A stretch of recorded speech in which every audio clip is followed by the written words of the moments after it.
പ്രിയപ്പെട്ട കാരണവന്മാരെ, ഖബറിലേക്ക് പോകണ്ടേ, മഹ്ശറിൽ ഒരുമിച്ച് കൂടണ്ടേ, ഒരു ചെറിയ സമയം രാത്രിയിൽ സുബ്ഹിന്റെ മുമ്പ് എഴുന്നേറ്റോ എന്റെ പ്രിയപ്പെട്ട യുവാക്കളെ. ആരോഗ്യമുള്ള സമയത്ത് എഴുന്നേറ്റ് ഒരു 2 റക്അത്തെങ്കിലും തഹജ്ജുദ് നിസ്കരിച്ചോ.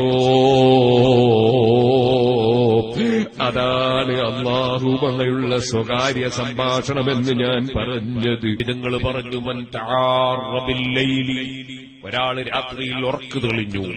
ഉറക്ക് തെളിഞ്ഞപ്പോ തന്നെ അദ്ദേഹം പറഞ്ഞു, ലാ ഇലാഹ ഇല്ലല്ലാഹ് വഹ്ദഹു ലാ ശരീക ലഹു ലഹുൽ മുൽക്ക് വലഹുൽ ഹംദ് വഹുവ അലാ കുല്ലി ഷൈഇൻ ഖദീർ.